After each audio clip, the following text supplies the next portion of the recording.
জলালপুর গ্রামে পুকুরের জলে স্নান করতে গিয়ে মর্মান্তিকভাবে মৃত্যু হয়েছে এক ব্যক্তির। ঘটনাকে কেন্দ্র করে এলাকায় শোকের ছায়া নেমে এসেছে। মৃত ব্যক্তির নাম সঞ্জয় কুমার নাথ। তিনি ওই গ্রামের নরেন্দ্রচন্দ্র নাথের পুত্র বলে জানা গিয়েছে। স্থানীয় সূত্রে জানা গিয়েছে, সোমবার বিকেল প্রায় 4টে নাগাদ সঞ্জয় কুমার নাথ নিজের বাড়ির পুকুরে স্নান করতে যান। দীর্ঘ সময় অতিবাহিত হলেও তিনি বাড়িতে ফিরে না আসায় পরিবারের সদস্যদের সন্দেহ হয়। পরে পরিবারের লোকজন পুকুরে খোঁজাখুঁজি শুরু করলেও সঞ্জয়ের কোনো সন্ধান মেলেনি। পরিস্থিতি উদ্বেগজনক হয়ে উঠলে সঙ্গে সঙ্গে খবর দেওয়া হয় বদরপুর ফায়ার অ্যান্ড এমার্জেন্সি সার্ভিসে। খবর পেয়ে ঘটনাস্থলে পৌঁছে বদরপুর থানার পুলিশ এবং ফায়ার অ্যান্ড এমার্জেন্সি সার্ভিসের কর্মীরা যৌথভাবে উদ্ধার অভিযান শুরু করেন। দীর্ঘ তল্লাশির পর পুকুর থেকে উদ্ধার করা হয় সঞ্জয় কুমার নাথের নিথর দেহ। পরে বদরপুরের সার্কেল অফিসার ঘটনাস্থলে উপস্থিত হয়ে ঘটনার প্রাথমিক তদন্ত করেন। এরপর মৃতদেহটি ময়নাতদন্তের জন্য শ্রীভূমি জেলা হাসপাতালে পাঠানো হয়।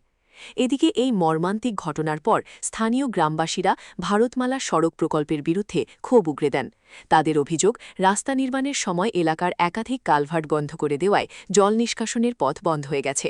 ফলে দীর্ঘদিন ধরে জলাবদ্ধ অবস্থা সৃষ্টি হয়েছে মালুয়া জলালপুর এলাকায়। জমে থাকা অতিরিক্ত জলের কারণেই এ ধরনের দুর্ঘটনা ঘটছে বলে দাবি স্থানীয়দের। গ্রামবাসীদের আরও অভিযোগ, বিষয়টি নিয়ে বারবার সংশ্লিষ্ট কর্তৃপক্ষকে জানানো হলেও এখনও পর্যন্ত কোনো স্থায়ী ব্যবস্থা গ্রহণ করা হয়নি। ফলে বর্ষা মৌসুমের আগেই চরম আতঙ্কে দিন কাটাচ্ছেন এলাকার বাসিন্দারা। বদরপুর থেকে পিন্টু শুক্লবৈদ্যের রিপোর্ট, ঈশান বাংলা নিউজ, শিলচর। সঞ্জয় নাথ স্নান করতে গিয়ে পুকুরের জলে পা পিছলে পড়ে উনাকে আর পাওয়া যাচ্ছে না, জলে তলিয়ে গেছেন। সঙ্গে সঙ্গে আমি এসডিআরএফকে ফোন দিই। এসডিআরএফ একদম ফোন পাওয়া মাত্র তুরন্ত এসে জায়গাতে পৌঁছে এবং সঙ্গে সঙ্গে জলে নেমে ওনারা তাদের হাতিয়ার নিয়ে জলে কোমরে দড়ি বেঁধে নেমে গিয়ে এই মানুষটাকে তোলার পর আমরা দেখি যে মানুষটা আর ইহজগতে নেই, সঞ্জয় নাথ। সবচেয়ে বড় ব্যাপার হচ্ছে গিয়ে থানাকেও জানিয়েছি, আমরা সার্কেলকেও জানিয়েছি, আর প্রসিডিওর যেটা আছে সেটা তো হবেই। কিন্তু দুঃখের বিষয় হচ্ছে এটা, এই যে পুকুরটাতে পড়ে সঞ্জয় নাথ আজ মৃত্যুমুখে পতিত হলো, সেই পুকুরে কোনোদিনও এত জল থাকে না।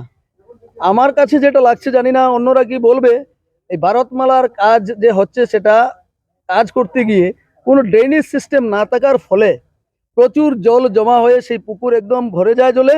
আর সেই জলে এত বেশি জল থাকার কারণে মানুষটা সাঁতরে উঠতেও পারেনি সম্ভবত, আমার কাছে লাগছে সেটা। যদি আগের মতো পুকুরে কম জল থাকতো আর নালা খালা বন্ধ না হতো এই রাস্তার কারণে, তাহলে হয়তো আগে মৃত্যুমুখে পতিত হতো না। শুধু এই গ্রামই নয়, জলালপুরই নয়, চৈতন্যনগর, বৃহৎ বড় একটা চৈতন্যনগর, জগন্নাথপুর, উত্তর কান্দিগ্রাম এর মতো জায়গা, বৃহত্তর এলাকা, এই ভারতমালার এই কাজের ফলে মানুষ জলমগ্ন হয়ে আছে, ড্রেনের কোনো সিস্টেম নেই। আমি সরকারের কাছে আহ্বান রাখবো আপনাদের মাধ্যমে, যাতে এত অঞ্চলের বৃহত্তর এলাকার এই জনসাধারণকে পরিত্রাণ দেন, রক্ষা করেন কোনো না কোনোভাবে। যদি এই প্রজেক্টে নাও থাকে, অন্য প্রজেক্ট নিয়েও অতি সত্বর উভয় পার্শ্বে, রাস্তার উভয় পার্শ্বে ড্রেনের ব্যবস্থা করে দিয়ে মানুষকে যাতে পরিত্রাণ করা যায়।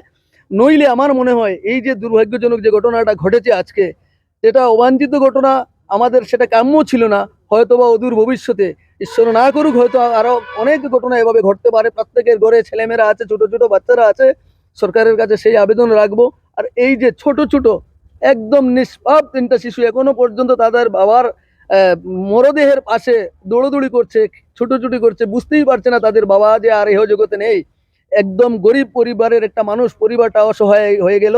একটা কম বয়সে একটা মেয়ে বিধবা হয়ে গেল, তার জন্য দুঃখ হচ্ছে।